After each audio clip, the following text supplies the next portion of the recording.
The broadcast is now starting. All attendees are in listen-only mode. Welcome, everyone. My name is Randy Howell with Trader's State of Mind. First thing, can you hear me? I always like to check that out instead of talking out into the metaverse and finding out nobody's hearing. So, and put it in the question box, okay? Just simply, why would be great, and that would be, I know that we would be okay then. Yes, okay, we're here. Okay, friends, we are here to really explore what in the heck is actually going on.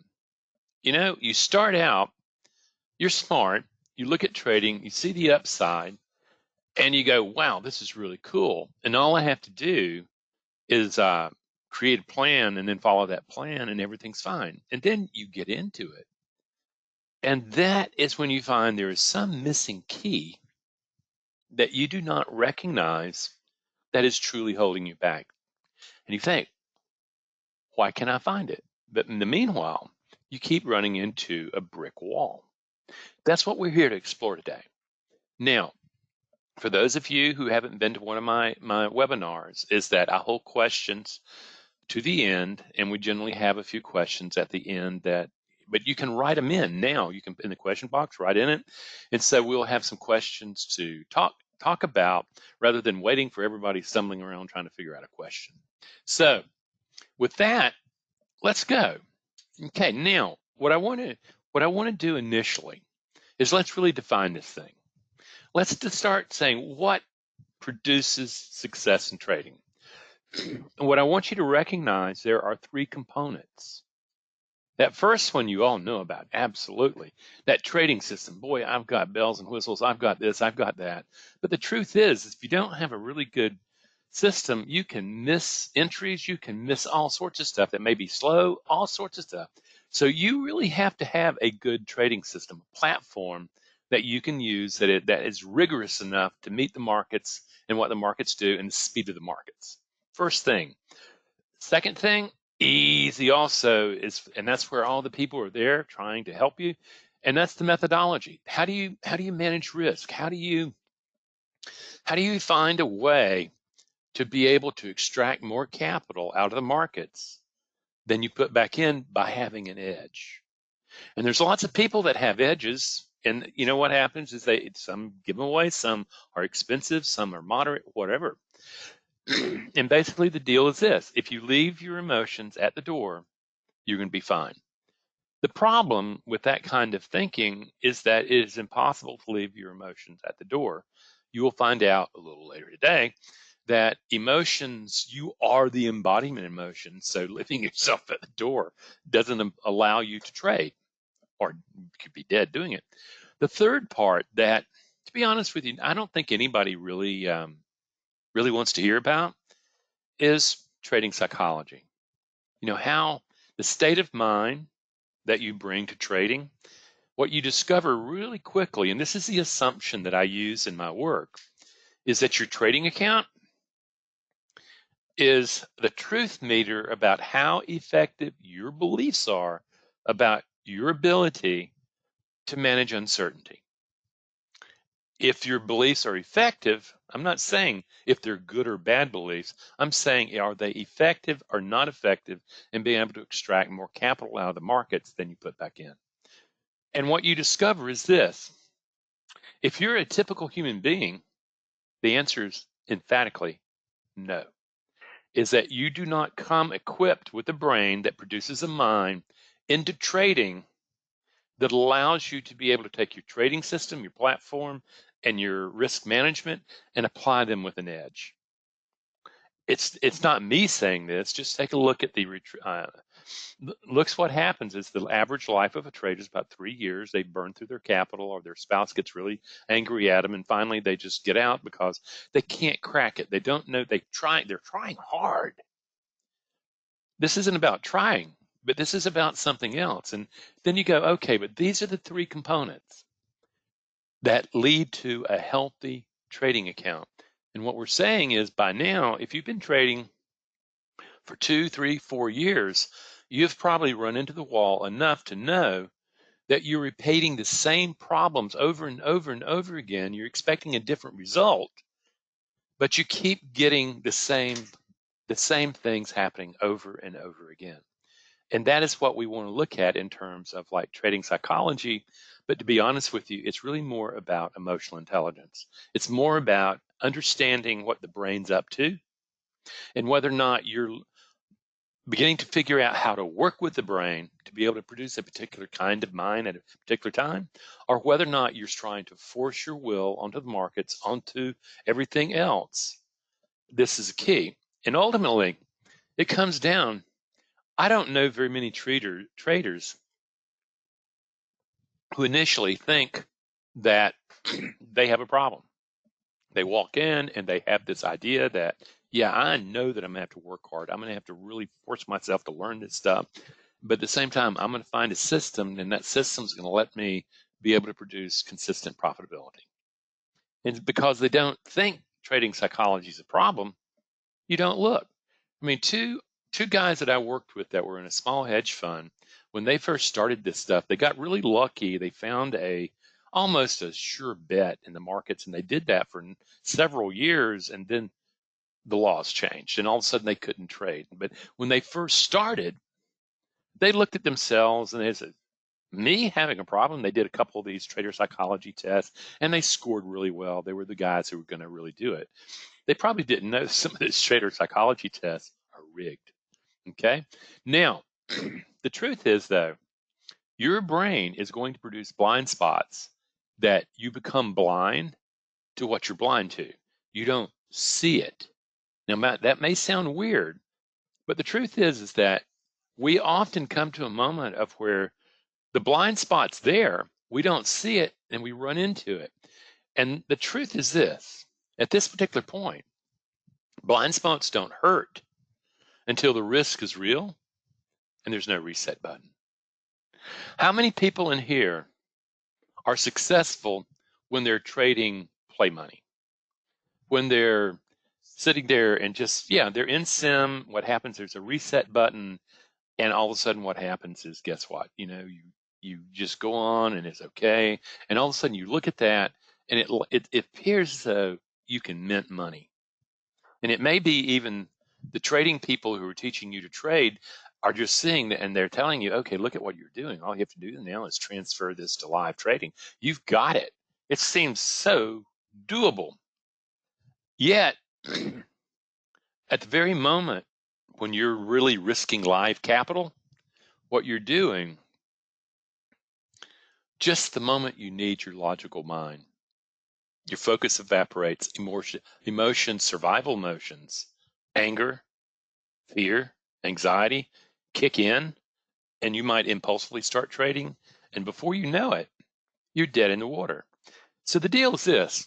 In the presence of real risk, with real consequences, rational thinking just simply goes missing in action. And that's what a lot of people discover. They come to the moment of where they think all I have to do is be rational. The problem is believing that the human being is rational is an illusion. What we are not rational human beings. We are rationalizing human beings where the emotional brain has already made a decision. Okay? And what happens is that your thinking brain rationalizes, it creates an alibi. That's what it's worth. Otherwise, you're going to have to learn how to work with your emotional brain to be able to produce what I call the emotional cocktail that allows you to engage uncertainty and not see it as threat, which is what your caveman's brain is doing, but it's just simply an act that you're doing repeatedly, and it may or may not win. You no longer attach to it being a threat or an opportunity. What you're doing, you're saying, what does I really control here? And what you really control, guess what? Not the outcome, but the mind you bring to the management. Because what happens, let me show you what happens. You see that little critter down in the bottom of that brain? That's the amygdala.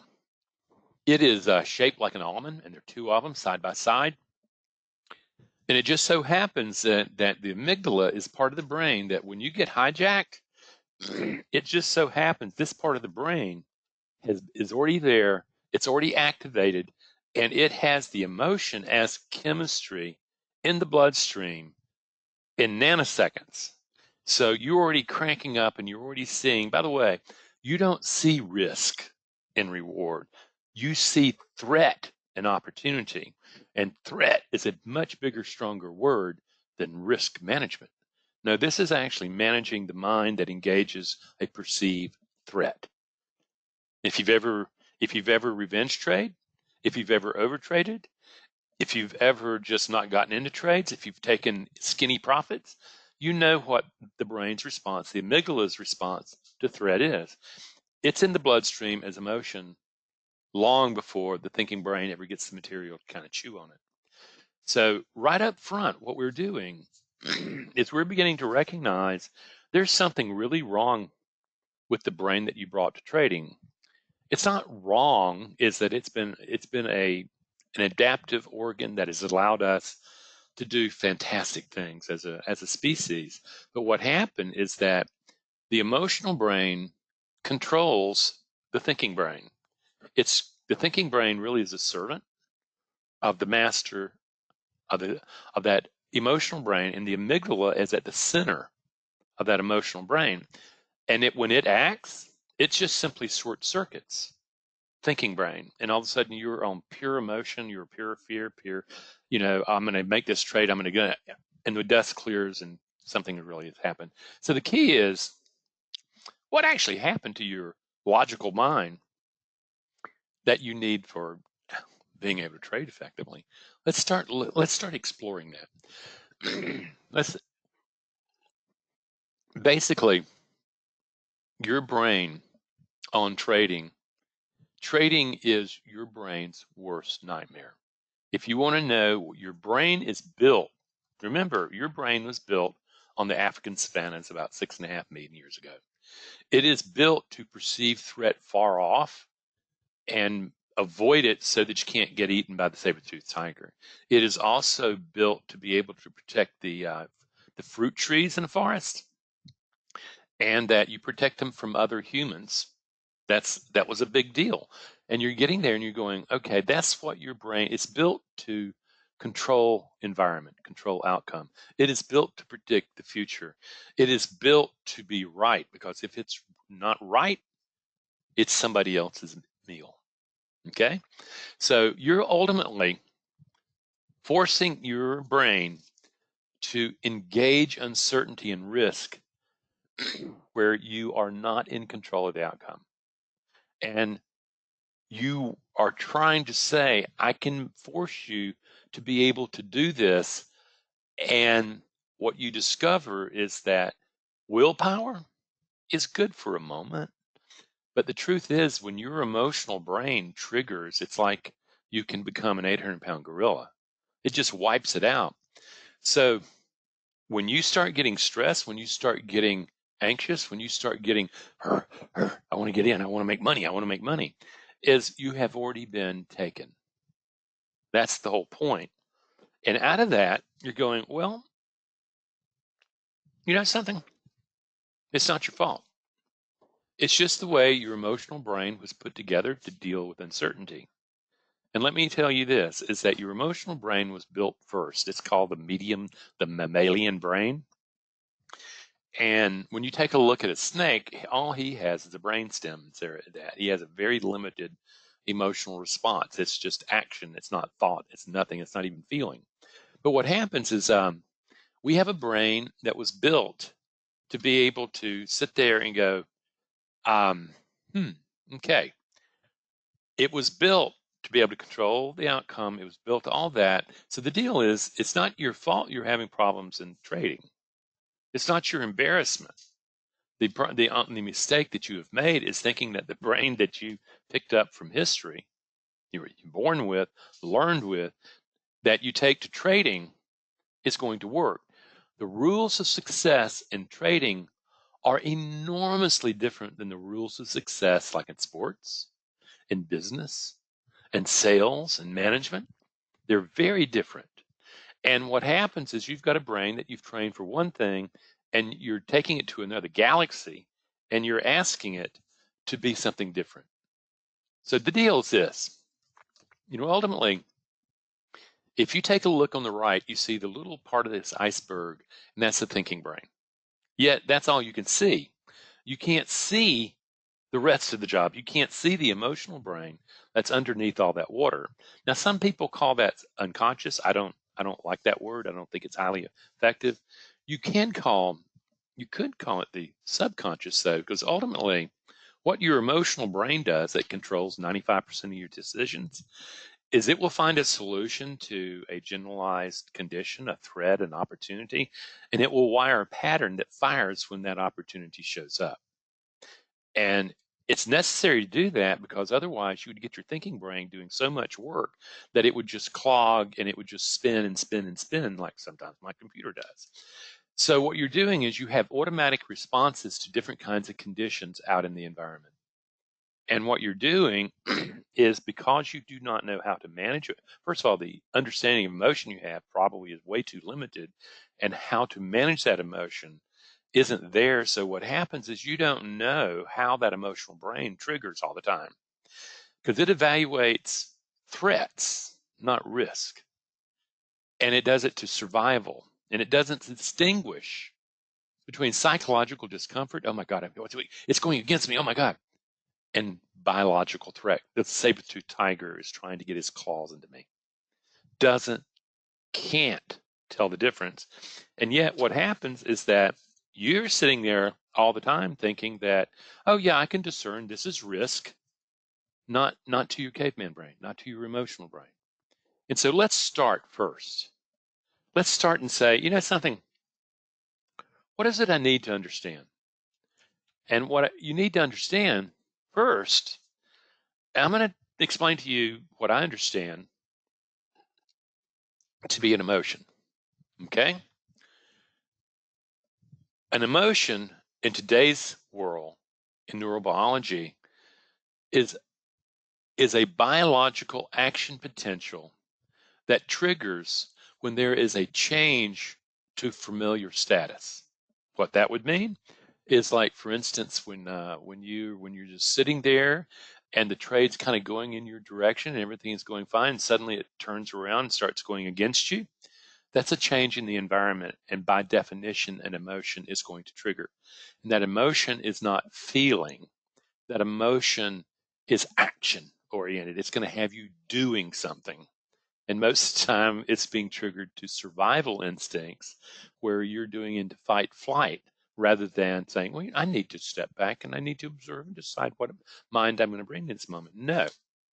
So now we have an idea of what an emotion is. It is not psychological. It is biological that takes over mind. And they are far more powerful.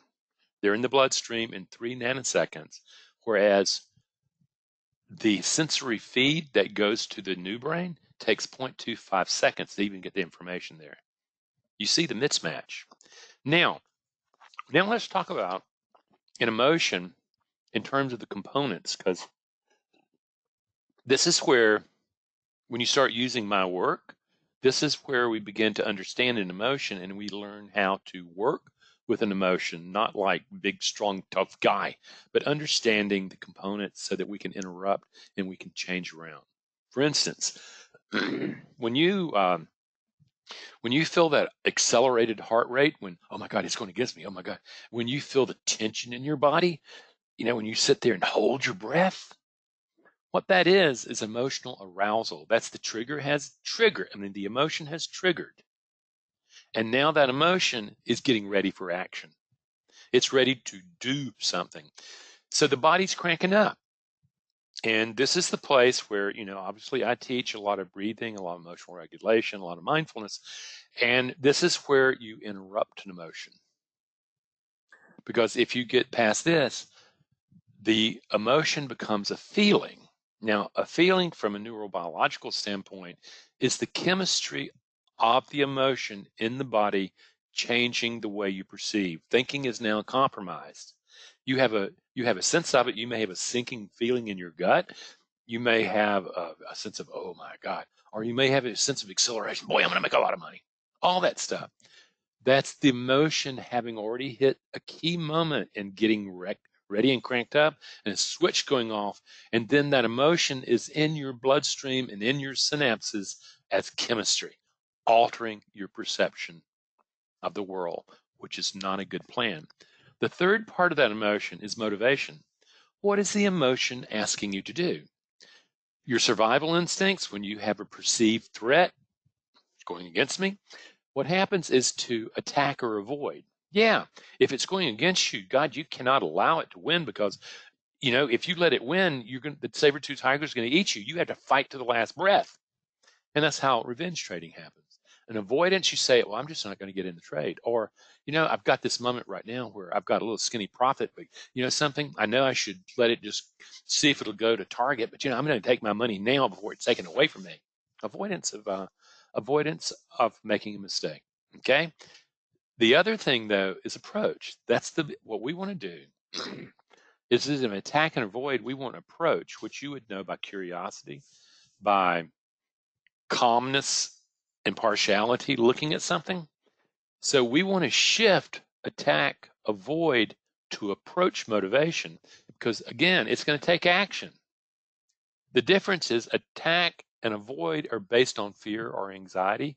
Approach is based on being concerned and recognizing that you need to get your mind right. Okay?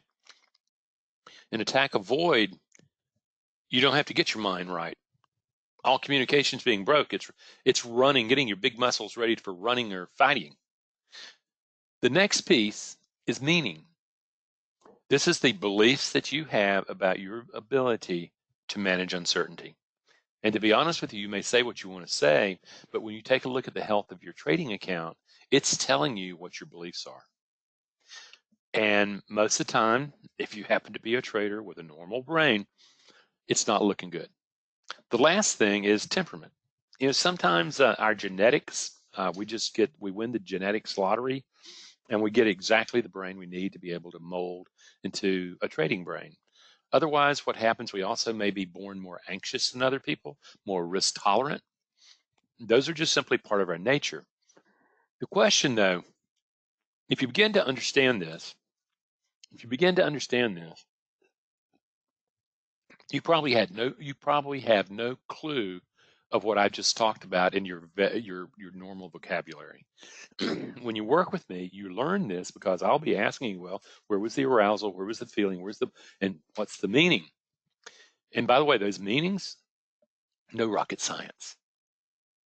What happens, a tragic mistake in trading, is that the trader gives winning or losing the ability to be able to decide whether or not you matter or not, whether or not you have worthiness or not, whether or not you're adequate or not, or even whether you're lovable or not.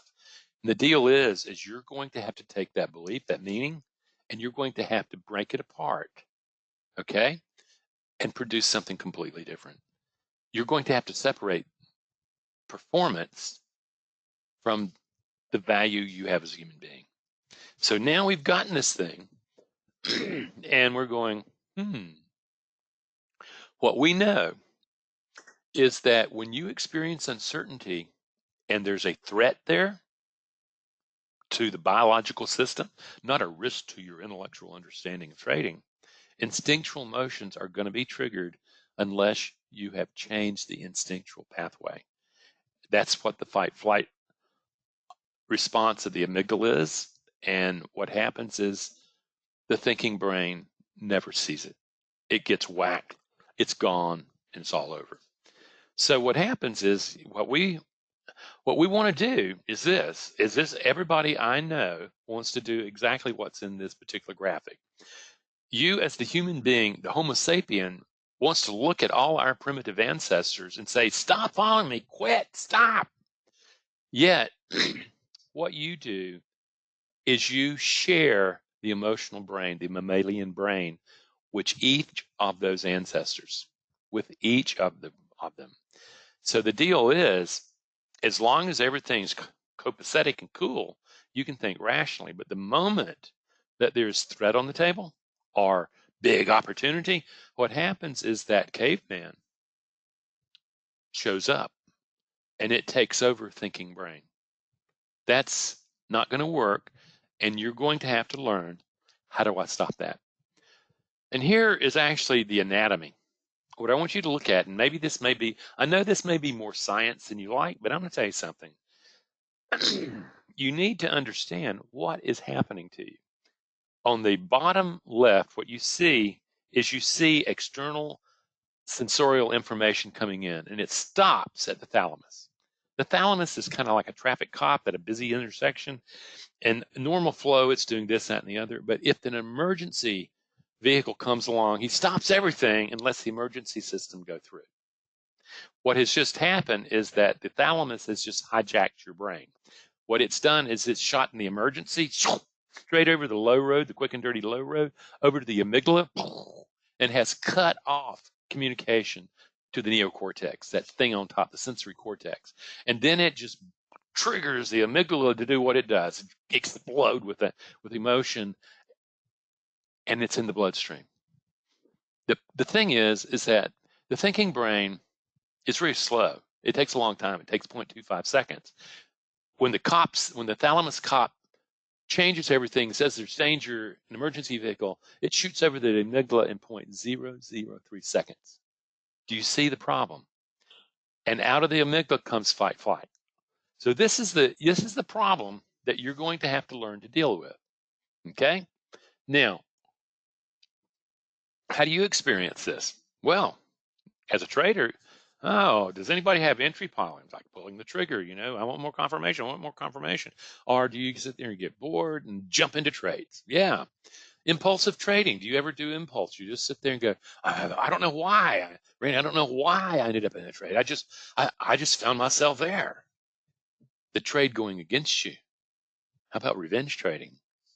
Getting out early because you're scared your profits can be taken from you.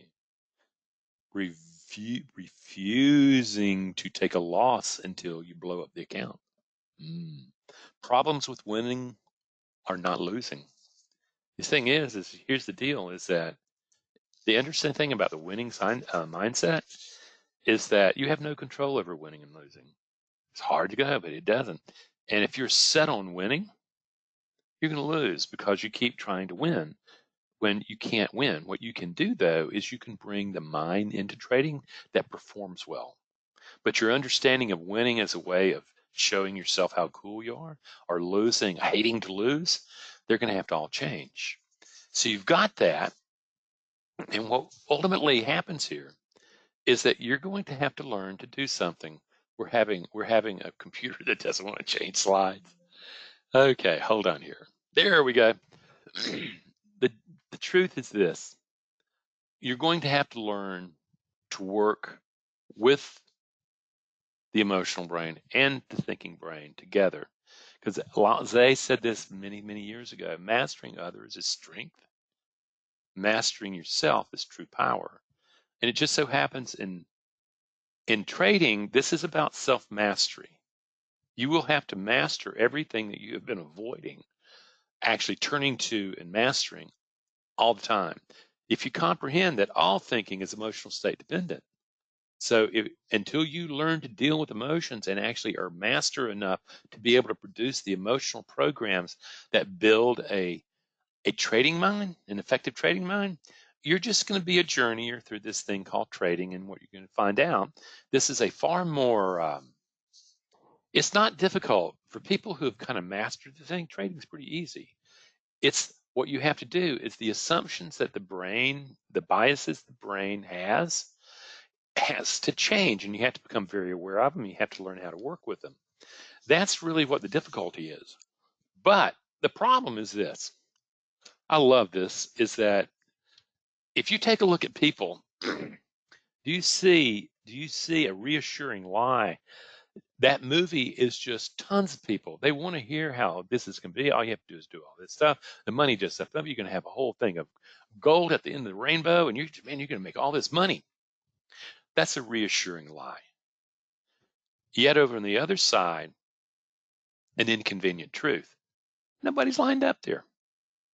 Nobody wants to see beyond the lie, the deception that we keep doing, because you are going to have to change the way your brain was built by evolution to engage uncertainty. That's no small task. And yet nobody wants to hear that. They want to hear the, oh man, I can get rich quick. Boy, I can size up.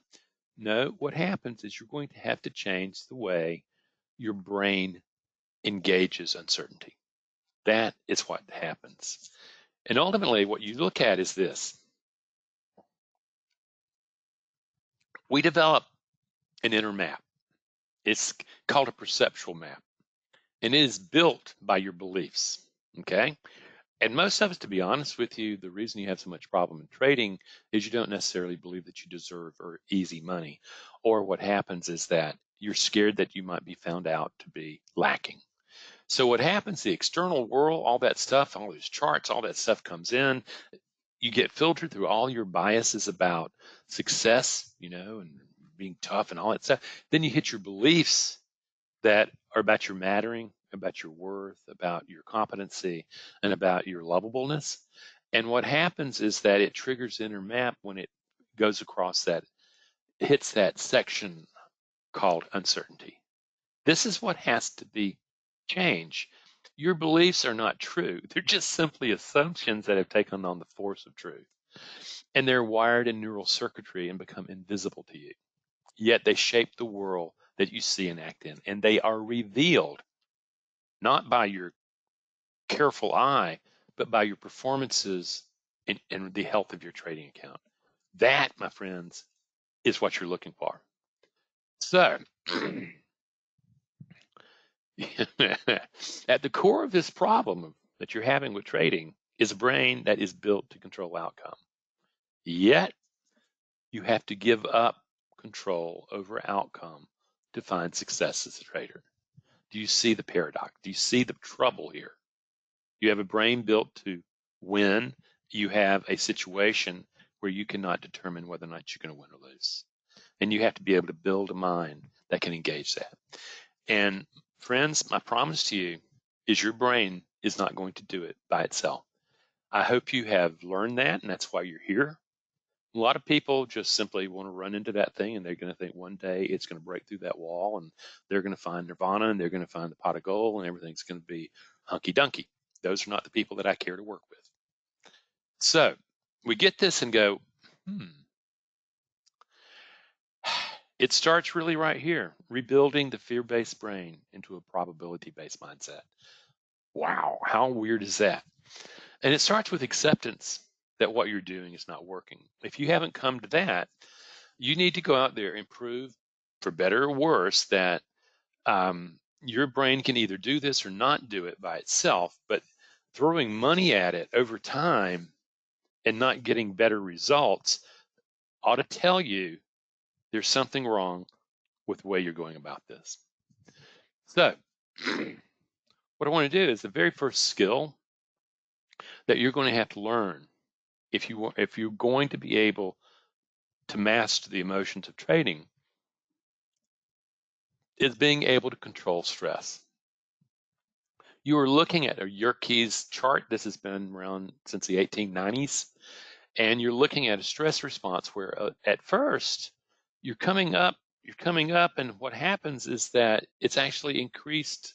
It actually is helpful. That's called eustress, okay, where suddenly you can use that energy of stress as physiology and it gets your mind focused, ready to go. And then it hits a peak, and then all of a sudden the stress actually starts going against you. It starts eating all the glucose out of your brain so you can't think.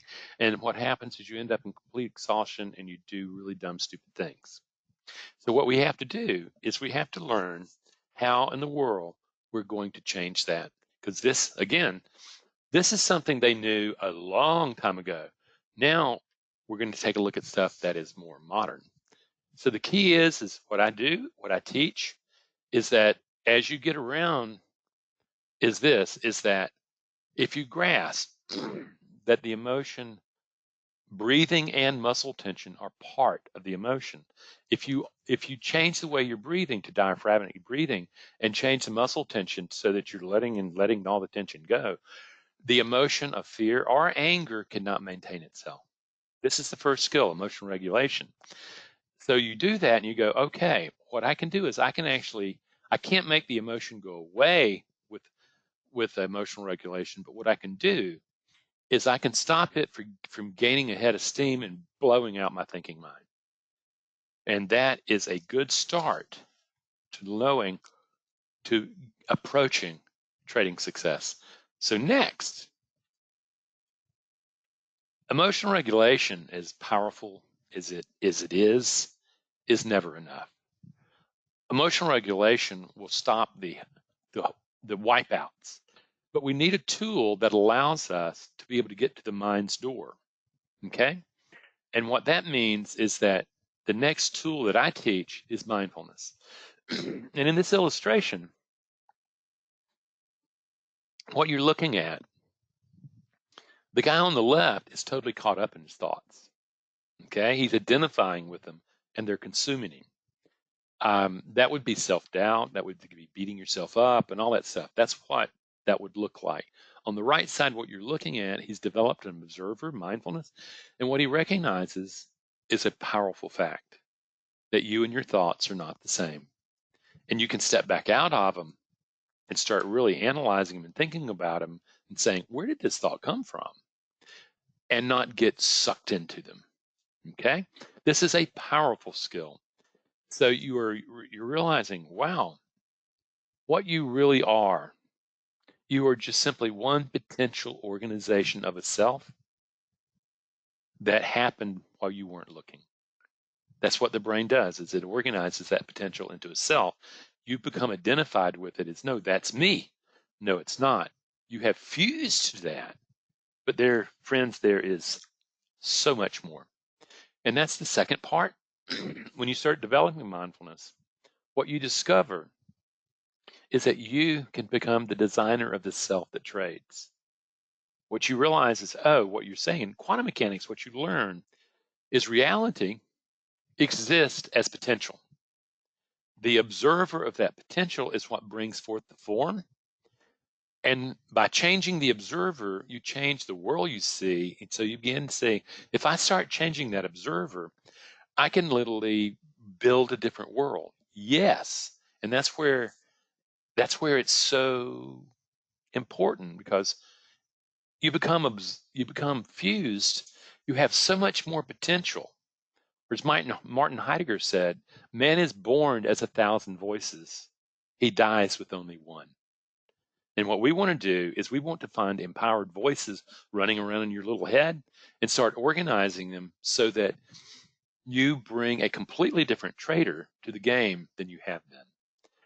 And if you take a look, the brain, if you perceive the brain as a community of rival emotional programs that are duking it out to get control of the self, okay, that's the kind of stuff which you realize, okay, that is happening. And on an emotional level, it's all in neurons, and it's all got 30 watts of electricity. But when that brain produces mind, those emotional programs are given voice, and suddenly you realize that your mind becomes a governing committee, okay, that manages the self. And what you're asking is, who controls who controls the trading committee? Well, most likely nobody good. What happens is that this is not like the good guys win. This is like, which part of the wolf do you feed? So the deal is this, is that you end up with you have a lot of different voices. You have what is known as the internal dialogue. And because you've been taught that internal dialogue is really crazy talking, and I don't want to say there's a whole bunch of voices inside, I don't want to be crazy. Well, my view is this: if you don't recognize that there are a lot of competing factions in your mind, that you are going to have to step up, and you're going to have to wake up and realize that there's a mutiny going on in your brain caused by threat. Okay, we're back to trading. And unless you get the right guys together, the right parts of the self together, then it's going to be really difficult to trade. So that's skill 2. Skill 3 is actually, with using mindfulness, actually opening up the doors of the mind and looking in and discovering that under the stress of uncertainty, there is a historical dialogue that you hear in your head about your success, about your failure, about possibilities, about, oh my God, all this stuff. And it is built for the certainty of short-term survival. Whether or not it's greed, seeing money, or whether or not it's fearful of taking a thing. This is the fear-based mind or the opportunity-based mind that is basically all about like lust, about making that money.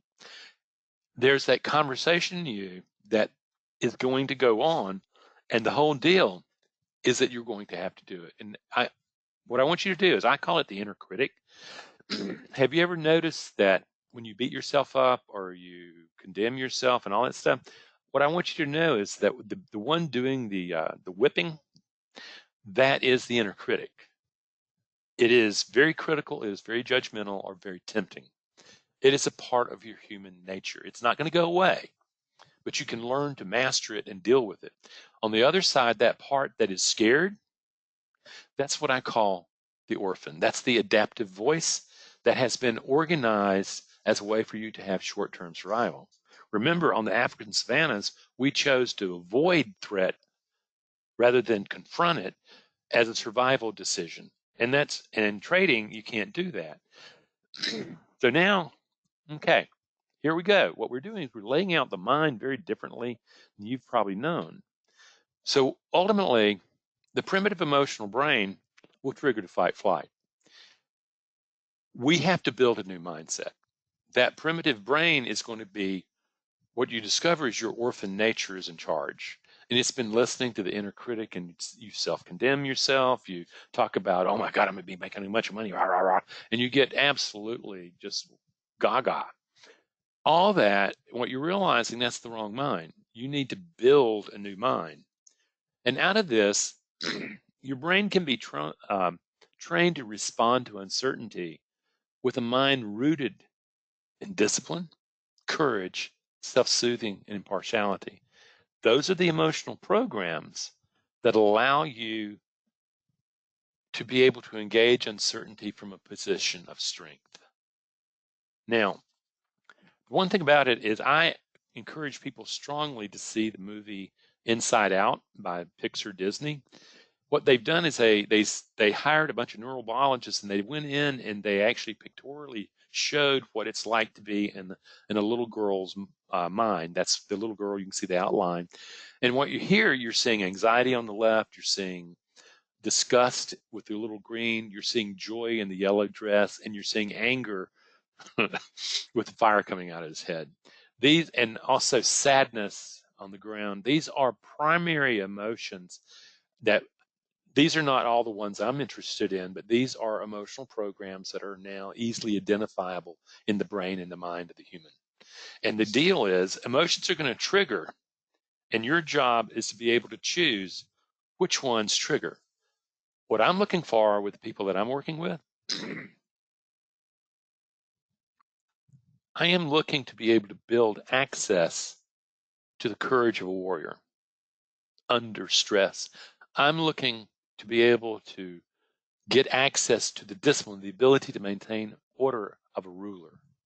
I am looking to be able to gain access to self-compassion, to loving kindness, to self-soothing, to be able to calm that orphan mind down so that you can actually trade. But until you take that orphan, be able to calm them down, what you're going to do is anytime uncertainty shows up and threat shows up or opportunity shows up, you're going to have an 800-pound gorilla on your hands unless you know how to manage it. Self-soothing, self-compassion is that ticket. These are not figments of your imagination. These are actually symbolic representations of emotional programs that lie in your brain. They are special interest areas, and that they can be trained to be able to show up under stress. It's very similar to what's happening in stroke therapies now. Is one brain area may be injured or dead, and they actually train another brain area to take over a different function. That shows you how flexible the brain is and how the mind is. But these are the aspects of yourself that you're going to have to find, nurture, grow to build the mind that knows how to deal with the uncertainty. And I would call these internal strengths expressed as archetypes. Archetype is a word that Carl Jung used to look at certain aspects of the social mammalian that we are that are needed for group survival. You need leadership. You need someone to protect. You need someone to care. You need some clear thinking. There's a number of things that you need for a group to survive. And it started with our evolution on the African savannas, and it's just as relevant today.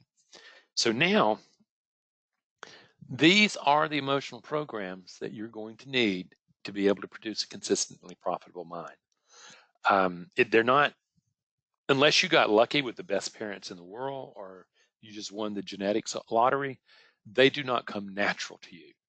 You know, I know that the ruler aspect of my being took a long time to bring forward out of the kind of the wilderness I had put it in and had it being present fully. So we know it's not going to be easy. Okay, that's not the problem. What we're looking for, though, is that successful trading mind is focused on performance. This guy right here, if he's thinking about the insanity of going down the side of a mountain, okay, he's probably going to produce failure. But what he's doing, he is not thinking about the mountain. What happened is he is very skillfully using all his skills to get the ride of a lifetime. He's in peak performance. He's not out in the future about whether or not he blows up or he finishes or does wins, done nut. He is there in the moment performing. Understand this. The mind you bring into the moment of performance, you can control. And that's the power, friends. That's the power, is that we mistakenly believe from our evolution that we can control the mind that wins and makes things happen. Do it as long as you want in trading and find out that, well, you may be right, but I promise you that I don't think so. I'd bet the bank against you. But what you can control is the mind that you bring into the moment of uncertainty, the performance mind, because with that is the psychological edge of being able to deal with uncertainty and threat that drives your method edge. That, friends, is the deal. And what happens? The fifth skill is what you do is you turn toward your fear to master it from the inside. No He-Man antics. No, what happens is that Plato once said, I'm a peaceful warrior because I know the war is within me. Here, the thing is everyone is going to have their dragons. To be ashamed of the dragon gives it enormous strength. However, if you realize that it's only a dragon, it's not you, the job becomes, I need to build the person I am into self-mastery. And when that happens, what you do is you get this. You take a look at this team. Look at this as a mind. What you're looking at is a captain, okay? And you're looking at various members of the crew that all have functions they're doing. Now, they're in serious water. And what happens, they're not thinking about flipping. They are following, they're doing their job. They're doing their job. They're not focused on, oh shit, what's going to happen? They are focused on their job. And if they do that, the likelihood is they do very well, thank you. That's the deal with this training. So what does this look like? This is the 5 steps that we've just gone through. The very first step is that emotional regulation. You got to have that or you're never going to get to the mind. Then you develop mindfulness to be able to open the door of the mind and start making sense of all this crazy stuff. Then what you do is you learn to find that internal dialogue between the inner critic and that orphan nature and begin to disrupt it. At stage 4, what you're doing is you're beginning to develop the peak performance elements of the self, the empowered elements of the self that we've just talked about. And then in skill 5, you reorganize the trading mind to match up to the uncertainty of like our friends driving the boat. That's what is very possible in this work. The deal is that you have to decide that trading is worth you rebuilding elements of your brain that don't want to be rebuilt. And it takes a little effort, it takes some work, but it can be done. If you come to that moment, if you decide, yeah, I want to become the change, I invite you to our next group course. The deal about it is that it teaches all the skills that we've just talked about. It's no longer defining the problem. It's actually saying, here's the skills you need to master this problem. And we have 5 meetings over a period of 10 weeks. It's a webinar format. Meetings are recorded because we work through all sorts of time zones. And you've got recordings, and you have a virtual classroom with unlimited 24/7 access, okay? Now, the next one actually starts in January, and friends, we already have people who have signed up. Okay? So the deal is that if you sign up early, what happens is that you are prepared when you show up. I'm assuming that you have already been working on emotional regulation when you show up and can actually regulate an emotion as you're facing uncertainty. And people show up late, but the thing is that this would be a good time to start taking it. Now, also, if you do that, I'm going to give you a free gift.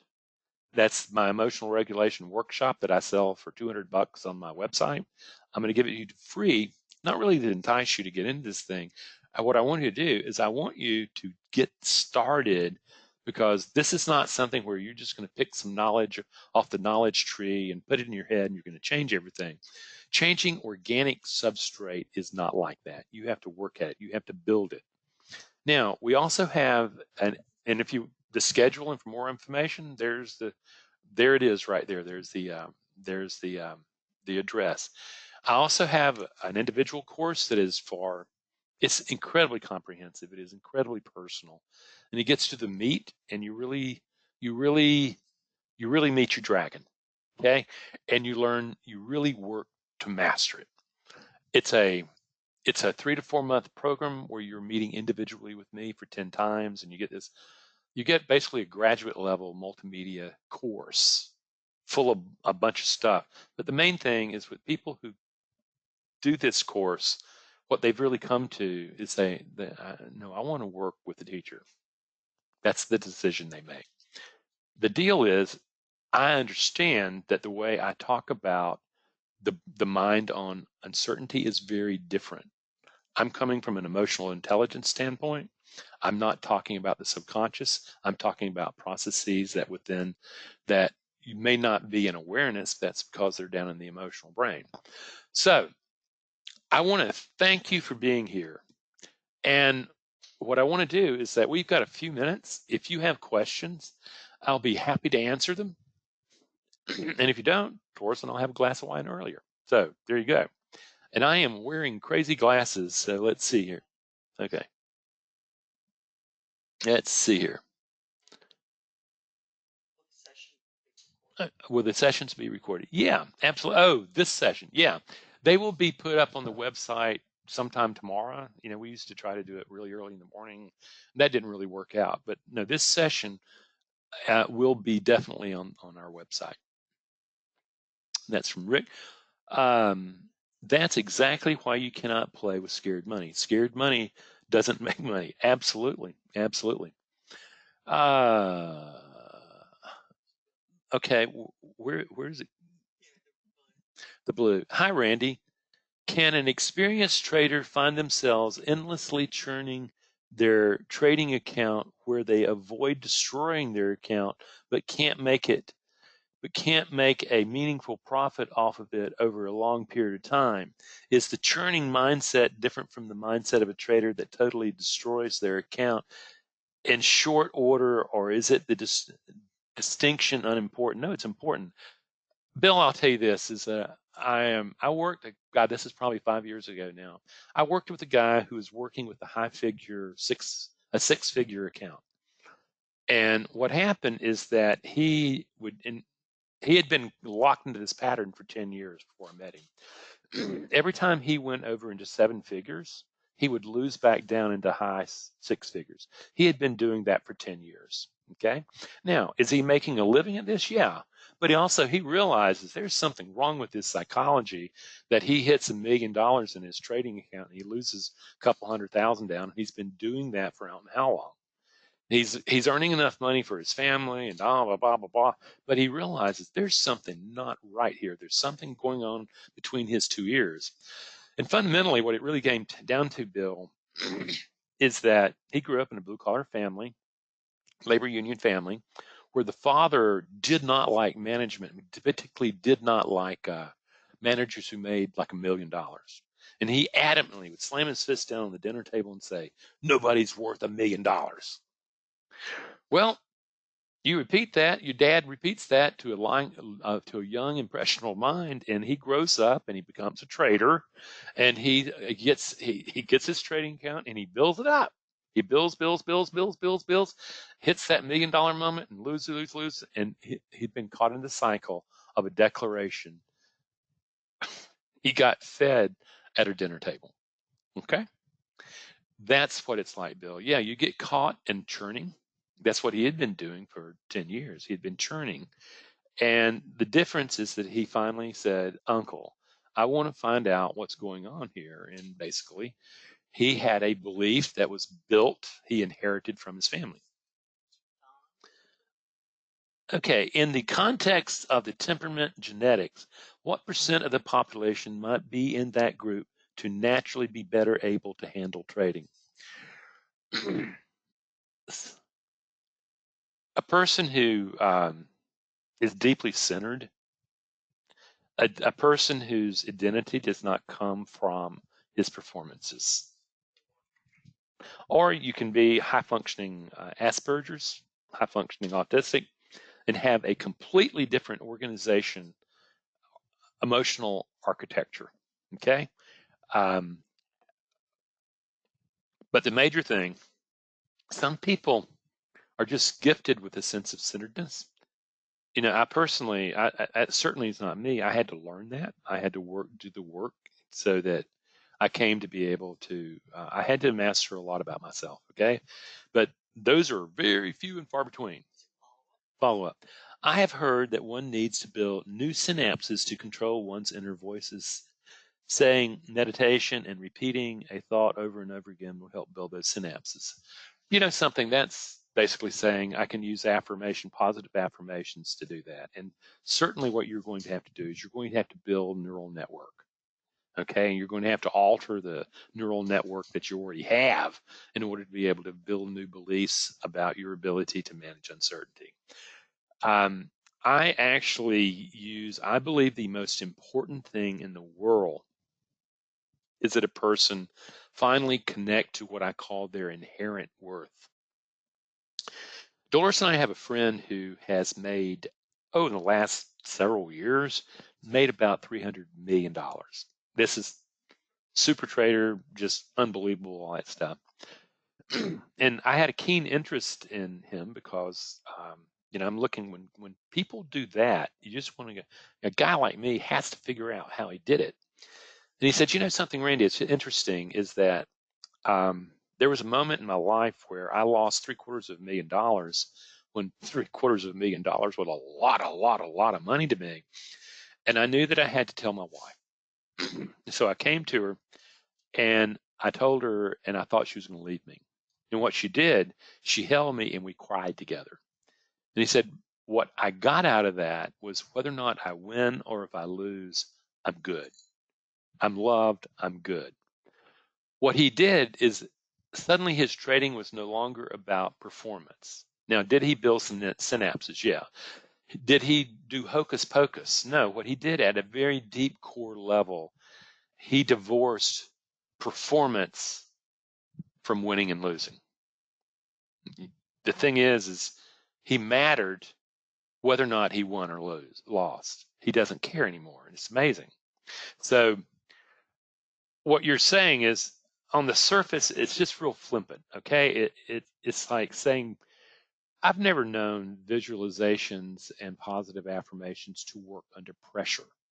Now, I will say there are elements of both those that I use in my work, but it's got a lot more guts back into the emotional brain. I'm interested in getting the emotional brain to change the beliefs it has about its ability to perform in the world. Okay? Ricardo, what is the difference in the Developing Traders course and the Ignite Your Spark course? I'm assuming the Developing Traders course, that's the group course. It's cheaper, okay, it's a lot cheaper. But what happens is you're in it with a group of people and you're doing it over a period of 10 weeks in a virtual classroom, okay? And you don't have nearly as much access to me. The Ignite, yeah, you don't have individual concepts, whereas the Ignite, the Spark, everybody, when it really comes down to it, it's not all the I keep telling them it's a really cool multimedia course because I built it. I think it's really cool. But ultimately, what people look at and say, well, I want to work individually with you, Randy. When am I going to find a teacher like you? And, you know, the people who do that often look at it and say, it's worth the money, is that I actually get to work with the teacher who actually knows how to do this. And I get to be with him for 10 times over a period of 3 or 4 months. And we're following a curriculum. Yeah, on Zoom. So it's powerful. Okay. And like I said, I actually understand from my standpoint, I'd rather see people go to the group course because it's a lot less work for me. Okay. Last question, guys. This is Rachel. If the methodology is not good, would studying psychology help to find a better method? Yeah. Or is there an underlying issue beneath it? What happens is a lot of people take my course, particularly the individual course. Well, I say that, the group course too. And somewhere along the line, when they start getting their psychology together, they realize that their methodology did not have the edge that they had thought, and they have to rebuild that methodology. That's common. Okay. To be honest with you, what I am looking for is for a person to convince themselves that what they're doing is not working, and they need to be able to build a psychology. And that's the people that I'm interested in. And whether or not you come through it and your methodology has an edge in it, is proven, and you're just messing it up because you can't get your mindset right, or whether or not you come in and you start working the program, you start getting your head together, and you start realizing that you have a problem because your methodology doesn't have the edge in it. They happen both ways, Rachel. Okay.